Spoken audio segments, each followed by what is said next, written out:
bon, je parle du paradoxe du comédien de Diderot. Le problème ou l'énigme essentielle pour Diderot, c'était cette statut ontologique du mimesis. Il fait semblant de ne pas comprendre. Il se demande insistamment cette question. Comment un acteur peut se transformer en un autre personnage tout en restant le même. Ça, c'est un paradoxe incroyable pour Diderot. Quel est le bon moyen pour être un bon comédien? Est-ce qu'il faut se transformer complètement dans l'état d'esprit ou la posture de ce personnage qui doit représenter, ou bien est-ce qu'il doit garder lui-même tout en mimant autrui? Quel est le bon moyen pour réussir ça? Voilà la question de Bertolt Brecht aussi. Aristote avait déjà essayé de répondre avec le problème de catharsis dans le théâtre, mais la question, l'énigme ontologique reste et devient une question d'éthos et même de politique, surtout en ce qui concerne quand il s'agit de représenter un personnage historique qui n'a rien à voir avec la personne. Ou bien il faut... Bon, Diderot ne fait pas ça, mais on peut supposer qu'il peut y avoir des événements ou des affects archétypales et anachroniques qui peuvent traverser tous les siècles tout en restant même. Donc, c'est une question, un état ontologique qu'on peut chaque fois facilement reprendre. Mais lequel? Moi, j'ai quelques idées. En fait, je peux l'appeler en philosophie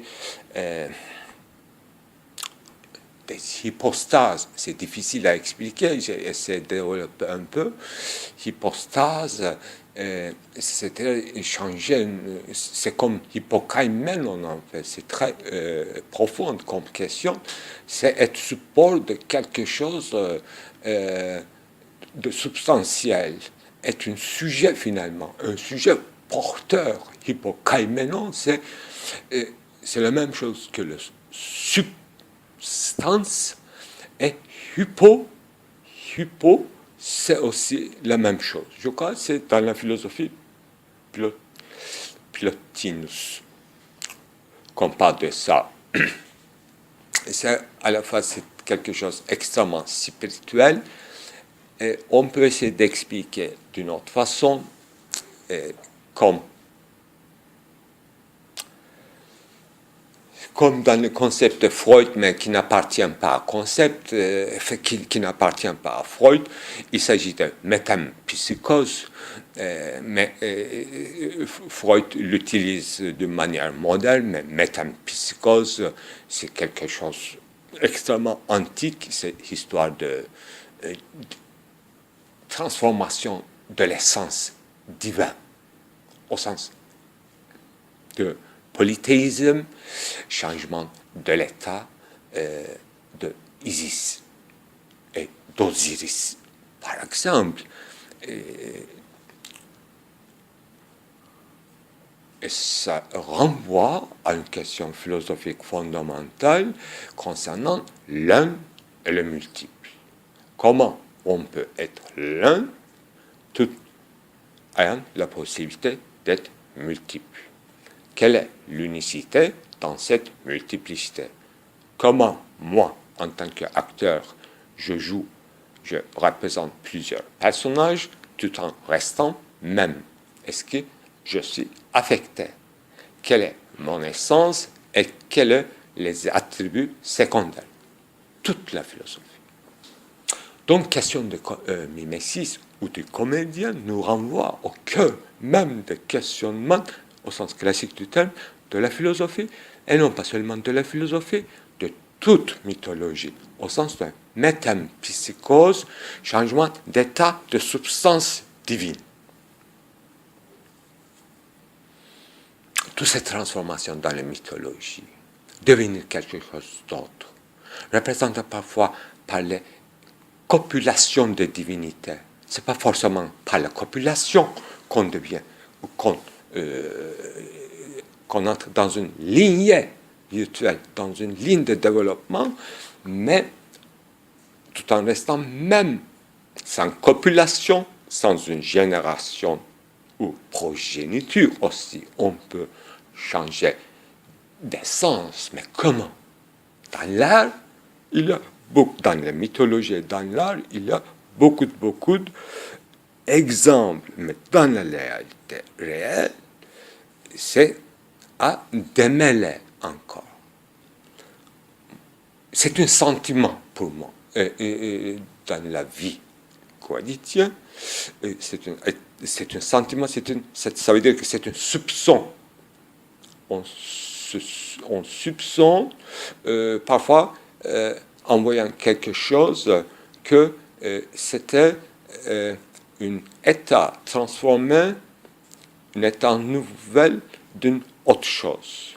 C'est-à-dire une sorte d'hypostase, une sorte de manifestation éphémère, épocale, d'une essence qui est de l'ordre d'invisible, donc devenir visible, momentané, d'une chose qui n'a pas de l'ordre de visibilité, ni de la sensibilité. C'est profondément religieux, mais quelle religion? Donc, c'est un grave problème philosophique pour moi, théâtre. Et en général, l'art, pouvoir de faire l'art, c'est pas seulement joli, il ne s'agit pas du tout du beau. Bon.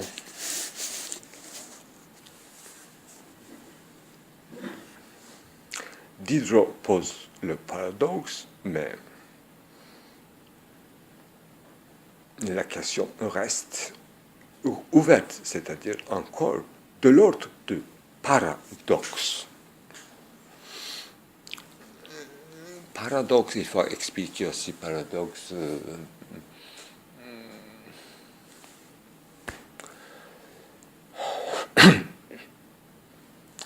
J'ai un intérêt pour les choses doubles aussi, c'est-à-dire avoir deux sources à la fois, non pas être de développement continuel d'une seule source, d'une seule essence.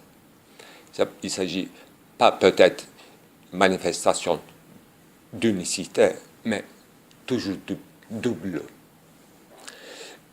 Ou bien c'est un exercice de pensée, ou bien c'est une réalité.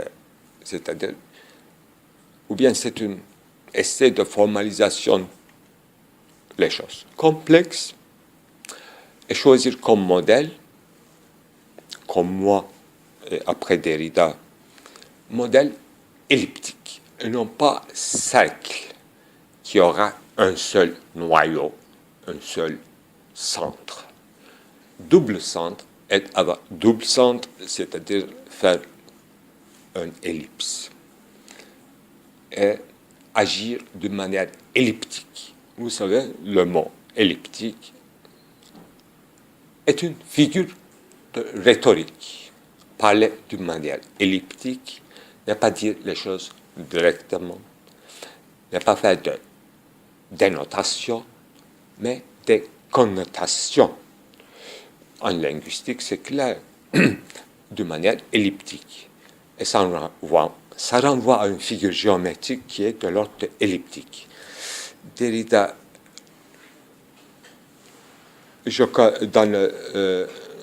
dans son grand article que j'ai traduit, Foi et savoir,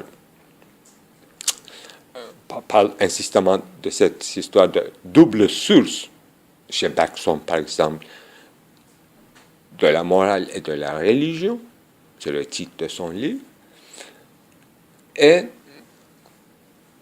dans les explications linguistiques de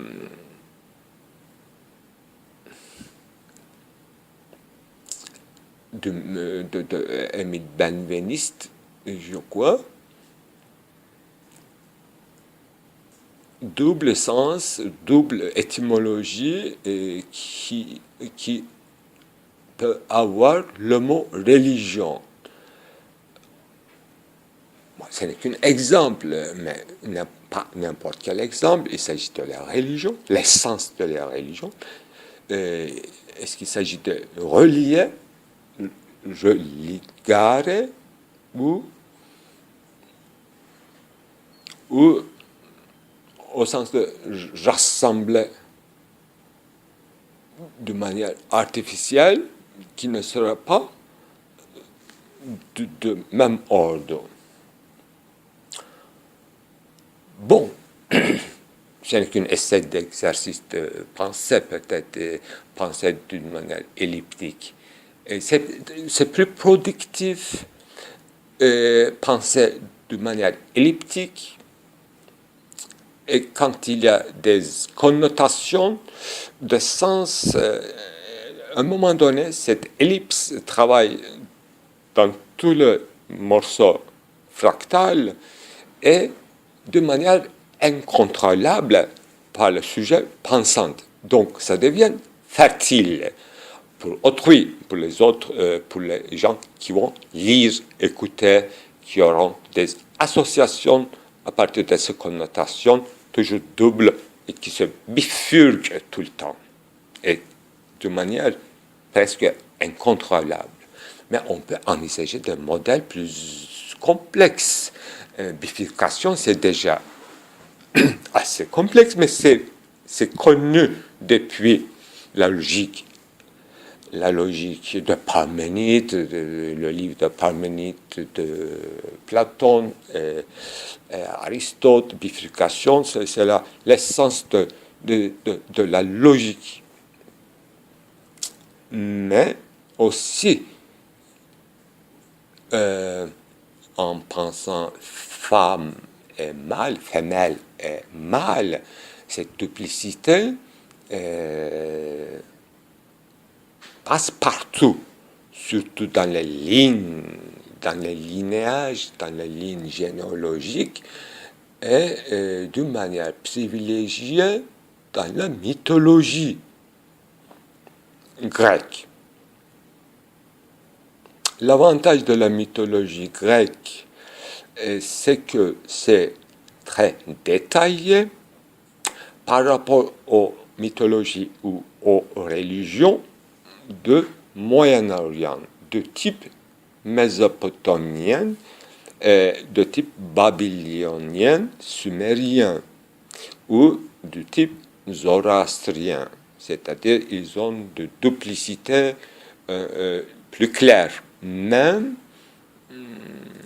dans les mythologies égyptiennes, à ma connaissance, ça devient bien sûr avec le temps très détaillé, c'est-à-dire les lignes généalogiques se différencient tout en gardant l'essence ligne essentielle. Voilà. Leur pensée archivante et archiviste dans la théodicée qui est le leur, c'était déjà une pensée qui était peut-être ni mieux, ni mauvais, ni que le nôtre.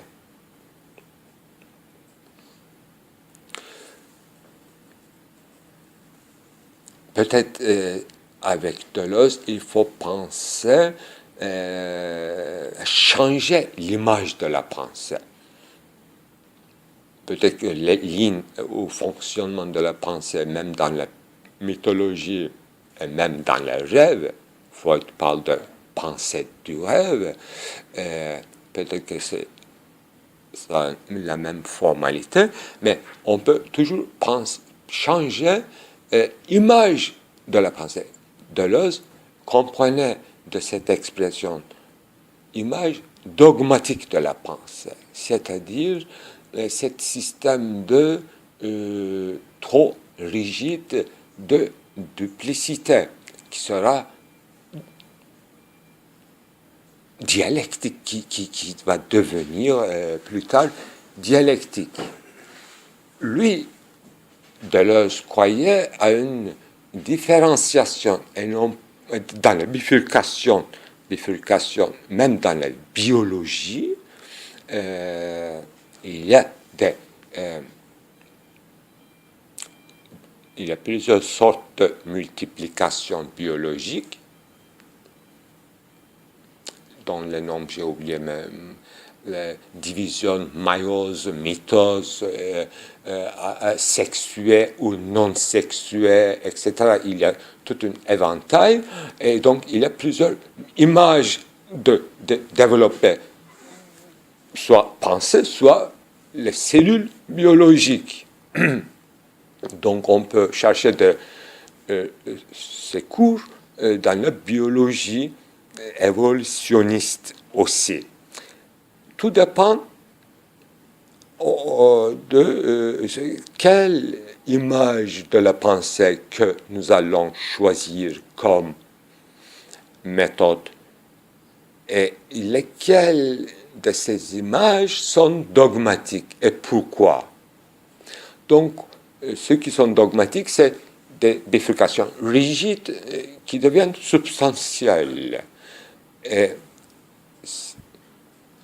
les images avantageuses ou fertiles de la pensée sera de l'ordre de connotation qui est flottante, qui sera flottante, donc assez élastique, plastique pour les nouvelles modélisations. C'est aussi valable pour les caractériologies ou typologies dans le théâtre, dans le cinéma. Même Deleuze parle de personnages conceptuels. À l'intérieur même de la philosophie, on peut trouver des personnages conceptuels qui sont certains d'entre bons, c'est-à-dire assez élastiques, fertiles, et certains mauvais, donc assez rigides, assez moralisantes. Parce qu'il parle à la fois d'image dogmatique de la pensée et image moralisante de la pensée. Donc, ouvrir la pensée soit avec chorégraphie, la danse, soit avec cinématographie, parce que penser, c'est toujours de l'ordre de graphène, même dans nos rêves. Si je ne rêve pas dans mes rêves, je fais des graphies. J'enchaîne des graphènes. Je fais le montage.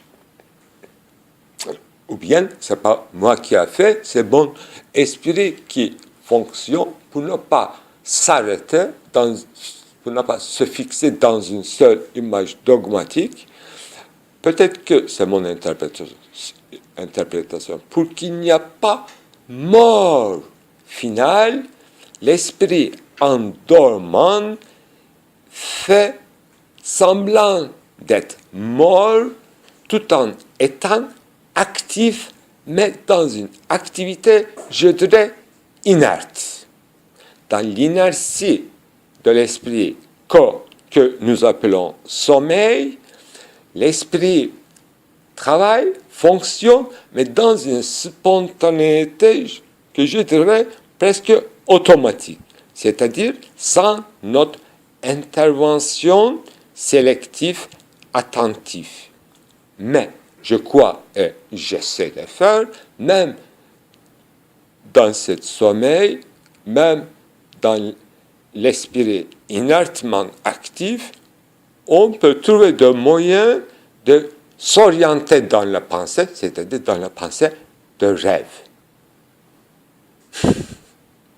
C'est très difficile, mais ça nous invite à participer au travail du rêve, c'est-à-dire Durcharbeitung chez Freud. Ça ça dépend d'un exercice d'éveiller. En étant éveillé, si on fait un exercice de pensée assez flottante, ce qui veut dire au-delà des besoins et des exigences quotidiennes concernant la vie élémentaire, si on se libère en pensée, c'est-à-dire si on est désintéressé ou d'une manière désintéressée, si notre esprit est encore actif, c'est-à-dire dans la pensée libre et dans la contemplation des œuvres artistiques libres, dans les arts libéraux, comme on dit. N'est-ce pas? On parle de 7 arts libéraux. Donc, ce n'est pas dans la technicité, c'est dans les arts libéraux qu'on peut faire cet exercice. L'art nous apprend seulement ça, peut-être nous libérer des images dogmatiques de la pensée, c'est-à-dire des préjugés moralistes, etc. Ouvrir l'horizon. Tout le monde sait tout ça, mais n'arrive pas à ramasser tout. Mais il y a des réalités du monde, la guerre, par exemple. Pour moi, c'est un exemple privilégié, la guerre, parce que à la fois, c'est trop, dans une guerre, dans un état de guerre, il y a trop de règles rigides, tout est dogmatique, mais ce n'est qu'une apparence, ce n'est qu'un commencement de la guerre. Dans la guerre véritable, on croit qu'il y a beaucoup de règles, il y a beaucoup de restrictions, il y a beaucoup d'interdits, il y a des contrôles, hyper-contrôles, mais ce n'est qu'un commencement de la guerre. C'est comme dans chaque jeu, il y a des règles, ça, ce sont des règles de la guerre. Mais, comme j'ai appris, je n'ai pas vécu la guerre, mais on vit tous les jours la guerre. Ce que j'ai appris des grands textes sur la guerre, surtout Jan Potočka nous a appris dans ce texte prégnant qui s'appelle La guerre du XXe siècle, il parle des choses bizarres, d'une transformation de l'esprit à un moment donné de la guerre. Là, on oublie presque pourquoi on a commencé à faire la guerre et quelle était la véritable cause que nous avons devenu ennemis avec cette entité qu'on appelle ennemi. Il y avait bien des raisons, mais il faut se rappeler. Parce qu'on est trop fatigué, on a fait trop de guerres et on a même oublié pourquoi on nous avait fait cette propagande comme quoi il fallait tuer quand on voit X. Donc cette transformation, c'est une sorte de salut bizarre, extrêmement métaphysique, un état métaphysique.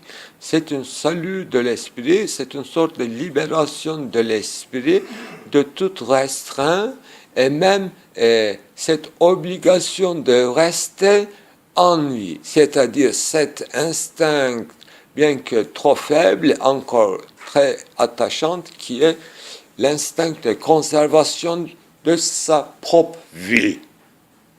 Alors, dans l'état de guerre, quand même, ce qu'il faut garder en prime d'abord, c'est cet instinct de conservation de sa propre vie et puis de son ami, c'est-à-dire les gens de son équipe, de sa nation, de son religion, etc., etc. Mais cette transformation dont Potočka parle à l'instant même où on devient prêt à perdre sa propre vie, c'est-à-dire quand on perd tout attachement à la vie quotidienne concernant nos besoins élémentaires primitifs, on arrive à un état salutaire. Il n'invente pas tout ça, il a vécu véritable guerre, mais il est philosophe, il a lu aussi Hegel, c'est-à-dire cet grand épisode de phénoménologie de l'esprit concernant maître esclave. C'est esclave, en étant à un moment précis, prêt à mourir pour dépassement de son état d'esclavage, et c'est à ce moment-là uniquement qu'il devient plus supérieur que le maître. Donc, il atteint un état spirituellement supérieur. Mais c'est une scène métaphysique spéculative de Hegel. Patočka parle de véritables guerres, des guerres du XXe siècle, et ce n'est pas de jeu. On peut facilement imaginer qu'au Moyen-Âge, les guerres qui ne sont pas totales, il n'y a pas de guerre mondiale au Moyen-Âge, il y a des guerres épisodiques, saisonnières, dans l'Antiquité aussi, dans l'Antiquité le plus reculée. Les guerres sont saisonnières. Ce n'est pas pour toute l'année. Hein? Il faut être sérieux, on ne peut pas faire la guerre toute l'année. Quand il fait beau, on fait la guerre. Quand il fait hiver, on s'entraide peut-être. Hein? On va faire commerce, on va faire exchange, échanger les biens. Et c'est pour ça que Dieu de guerre s'appelle Mars. C'est-à-dire, au mois de mars commencent toutes les iniquiétés. Et on oublie en hiver. En hiver, on fait la fête. On fait carnaval. Et vers la nouvelle année, Janus, en février peut-être, on brûle le sorcier. Dans les on dit solstice, on brûle solstice d'hiver, pour que l'hiver finisse, pour que le Mars vienne, pour que tout se décongèle, etc. Ce sont des vieux habitudes de l'humanité, en tout cas indo-européennes. On ne sait pas comment ça se passe en Indonésie, en Afrique, chez les Indiens de l'Amérique du Nord et du Sud, et les Turcs d'Asie centrale, chez les Mongols. Voilà la guerre totale qui est guerre du XXe siècle, c'est-à-dire des États-nations, des puissances supérieures qui met en péril la population entière, non pas seulement les armées qui se battent, parce qu'il s'agit de disparition de barricades, de fronts. Après la Crimée et Dardanelles, on a encore de creuser peut-être des fronts, mais comme la guerre est devenue totale, c'est-à-dire il n'y a pas de hattı müdafaa, il y a sattı müdafaa, donc tout centimètre carré de la terre devient le lieu de guerre. Et c'est nouveau. Donc, il n'y a pas un lieu à fuir. La mort est imminente, chacun à son tour et à chaque moment. Nous n'avons plus le même rapport avec la vie quotidienne, ni avec le lendemain, ni avec le matin, ni avec le soir, ni avec la terre, ni avec la femme, ni avec l'ami, ni avec patriote, ni avec supérieur, ni avec inférieur. Donc tout change. C'est un état de transformation complètement métaphysique et on se dénude à un moment donné tous ces attributs qui nous font homme. Donc c'est la rencontre avec la nuit sans fond, c'est le démon, l'expérience démoniaque qu'on voit, à mon avis, dans le cinéma moderne. Le meilleur exemple, ça doit être Apocalypse Now, sur le film Vietnam. Le réalisateur, c'était Frank Coppola. Voilà, c'est une autre interprétation de Robinsonade. Il y a quelque chose à voir avec la guerre de Vietnam, surtout ce film Apocalypse Now et cette histoire de Robinson. Parce que toutes les valeurs européennes, et en tout cas Robinson, interprété par Michel Tournier dans le roman de Vendredi. Toutes les valeurs européennes, toutes les valeurs moralistes s'écroulent, on passe à un stade inconnu de l'humanité, on fait l'expérience. Ce n'est pas une spéculation, c'est un vécu ou presque vécu. En tout cas, on frôle cette possibilité de ne pas être homme, de ne plus être homme. Bon, c'est bien, c'est assez détaillé, on peut plus en plus faire des détails, on peut faire des romans et des psychologies concernant l'état même d'être en guerre, et récurrence sur le psyché de tous ces états, c'est très riche comme analyse phénoménologique, mais ce qu'on obtient, selon Patočka, c'est la perte de différence entre l'ami et l'ennemi. Donc, selon Carl Schmitt, c'est l'essence du politique. Donc, politique, homo politicus, se dissout. Il n'y a plus de politique dans la guerre. Il n'y a plus d'amis, il n'y a plus d'ennemis. Il n'y a plus de nation, il n'y a plus de famille. Il n'y a plus de ma femme, il n'y a plus de mes enfants. Il n'y a plus d'hommes. Et c'est le salut. Il décrit ce moment comme une sorte de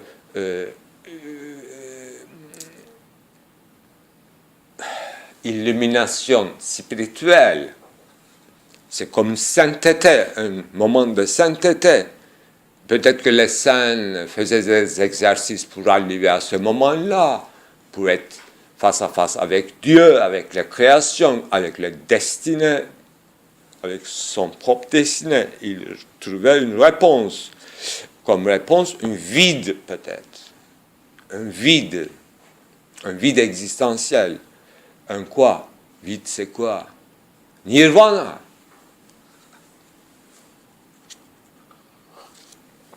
Alors, tous les conflits politiques se résoudent dans la guerre.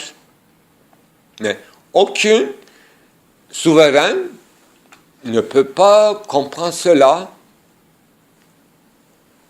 En tout cas, les souverains représentatifs, ne pas les souverains héroïques ou guerrois. Mais ce qui est essentiel pour nous, en fait, en lisant ce texte, alors, l'ennemi, première leçon éthique de cet état, il ne faut pas trop exagérer, nirvana et tout, c'est possible, mais je ne sais pas. Mais première leçon éthique dans ce renversement de valeurs, c'est que l'ennemi devient presque ami. Parce que l'ennemi aussi subit les mêmes conditions que toi. Parce que c'est vers la fin de la guerre, vers le rien. Il n'y a pas de gagnant, il n'y a pas de perdant. Ce moment confus de la guerre, là, l'ennemi et l'ami partagent la même condition existentielle, qui est vide de toute valeur. Et c'est ressurgement de valeurs qu'on ne soupçonnait pas que dans ce moment de surgissement, on reconnaît l'ennemi en tant qu'ami impossible, certes, mais c'est parce qu'au-delà du politique, au-delà de toute détermination humaine, il n'y a plus de manie. Il n'y a plus de manie. Il n'y a pas de manie de petits bourgeois. Je me demande, il reste des gestes de paysans. Mais pour les gens qui n'ont jamais connu paysannerie, il faut apprendre. On n'a pas de chance. C'est la terre. C'est la terre mouillée. C'est le mou.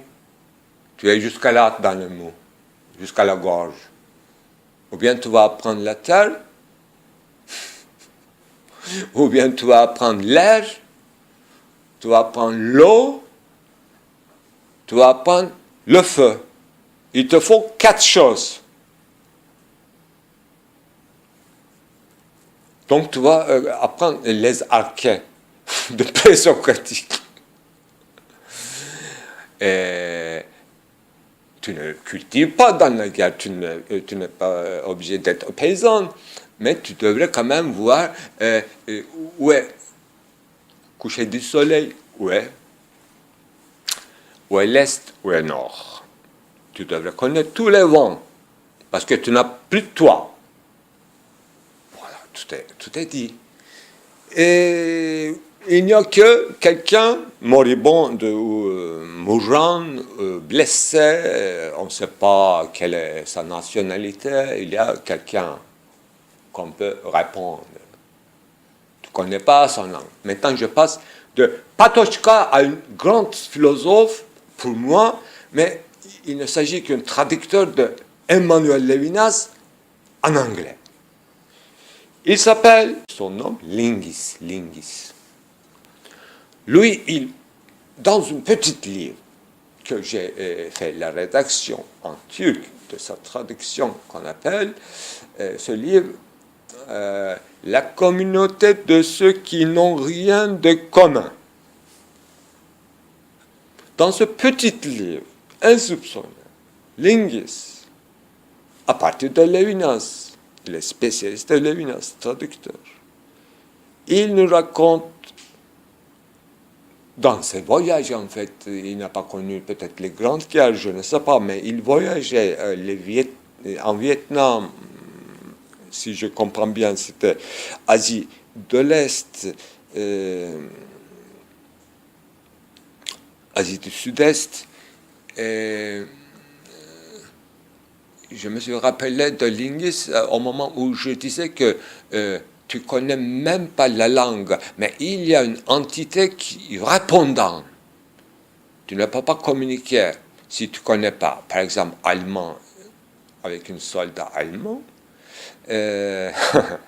Maintenant, je me suis rappelé la troisième grande figure, Maurice Blanchot, le livre L'instant de ma mort.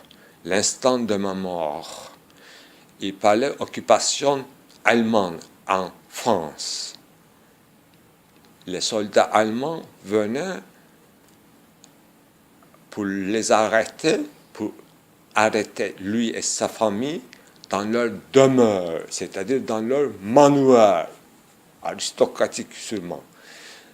Et soldats allemands, sûrement un supérieur qui frappait la porte, il parlait très peu, mais il posait des questions en ouvrant la porte et il parlait honteusement. Il parlait honteusement français. Il parlait parfaitement français. Comme il parlait, il a dit d'un français honteusement parfait. C'est ça, adjectif qui creve toute lecture. Honteusement parfait. Il faut crier ça. Honteusement parfait. Il connaît sa langue, il connaît sa culture, il connaît les biens culturels français, il connaît les acquis français. Et Maurice Blanchard, lui, il connaît lui aussi honteusement bien la langue allemande. Honteusement bien, il a lu Heidegger. Honteusement Hegel. Honteusement. C'est terrible. Et à la fin du livre de l'Instant de mort, il cite les phrases, les lettres de Hegel, qui écrivait que pendant que devant la maison devant la fenêtre de sa maison, il passait l'armée de Napoléon, et lui, il interprétait dans sa lettre Hegel, et c'est l'histoire qui passe. Donc Hegel, philosophe allemand, accueillait l'armée française, il montrait une sorte de hospitalité à l'histoire qui est venue chez soi. C'est impossible. Revenons à Lenghis. Lui, il postule un État avec un véritable étranger, c'est-à-dire quelqu'un, par exemple, de l'extrême-orient, un Vietnamien qui ne connaît pas anglais, qui ne connaît pas français. Alors que le Vietnam est occupé d'abord par les Français, son nom était honteusement francisé, qui s'appelait ce pays Indochine. C'est-à-dire, qu'est-ce que c'est? Ce peuple, qu'est-ce que c'est? On ne sait pas, on ne comprend pas. Ça devrait être Inde, ça devrait être Chine. En donnant un nom quand même bien français, compréhensible, intelligible à ce peuple-là, on les appelle Indochine. Indochine, ça n'existe pas comme ethnie.